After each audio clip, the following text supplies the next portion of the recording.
Oh, look, it's very unfortunate for the doctor, and certainly, and I think, well, the doctor's innocent, absolutely. So why does he get penalised and can't get compensation? Well, you're talking about something that may or may not have happened after the vehicle was impounded. I'm not aware of any mechanic's report or technician's report. That is something that the police are looking into. But as far as any individual who takes their vehicle to a licensed repairer or mechanic, they have the right to know that if somebody abuses their vehicle, and doesn't drive their vehicle responsibly, then they shouldn't be penalised. And I have addressed that by amending the Hoon laws. What about the opposition says by not having his car for 29 days? Well, can I say, once again, it was impounded under the previous government's Hoon laws. I have amended the legislation to ensure that those individuals don't get penalised. The opposition said this morning that this case highlights that there are deficiencies in the police fleet of pursuit vehicles. No, can I just tell you that the police vehicles are 5-star safety rated vehicles.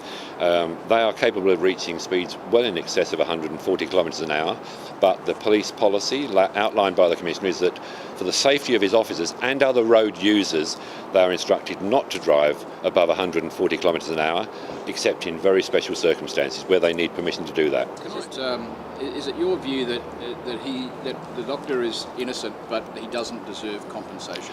Look, I think he's got every right to ask the person who abused his vehicle for compensation. But not the government? No, because it wasn't the government that drove his vehicle well in excess of the speed limit. It was the mechanic who drove it. So I think he's got every right to go to the mechanic and ask him for compensation. The police were the ones that damaged his vehicle. No, we're talking about, I don't know whether you're talking about either impounding his vehicle or whether you're talking about the alleged...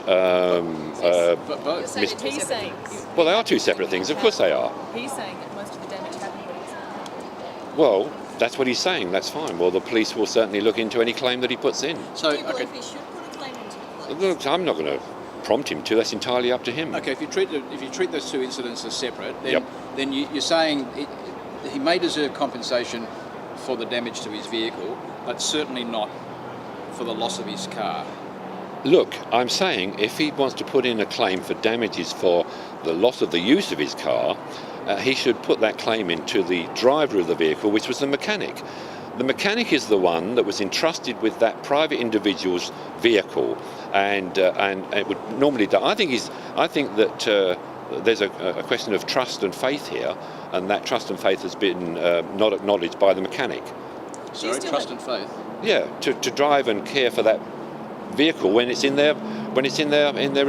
comes within their responsibility. So do you still have the owner and the driver? Absolutely. Do you still have confidence in these laws, though, given the court's decision? Yes, I do. Can I say that the purpose of these laws, and indeed the purpose of other laws that we're putting through Parliament at this very moment, are to try and get those responsible drivers off of our roads, our drink drivers, our reckless drivers, our people who speed incessantly. They are a threat to other decent road users, and I want to see those people off of our roads. If the only way we can get unlicensed drivers off our roads is to impound their vehicles for 28 days, then that's a good thing. What about the... I make no apology for that whatsoever. I'm more interested in the safety of our other road users, the vast majority, than I am in those individuals that break the rules time and time again. What about the Law Society saying they only want the cars seized after the individual's been found guilty? Oh, look, the Law Society can say what they like. They've got some very peculiar views. They don't reflect the views of the vast majority of Western Australians. I've got to tell you that for a fact. Innocent until proven guilty? Oh, look, I mean, they're very good old values, but unfortunately people don't live by values these days. And if somebody is breaking the law, and quite clearly they're breaking the law, and if they're breathalyzed and they're found to be, they've got an unacceptable alcohol limit in their blood, then they should be taken off the roads. Do you not believe in the presumption of innocence? Yes, of course I do.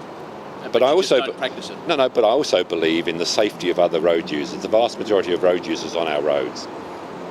Just on the prohibited behaviour orders. That's not mine, that's the Attorney General's.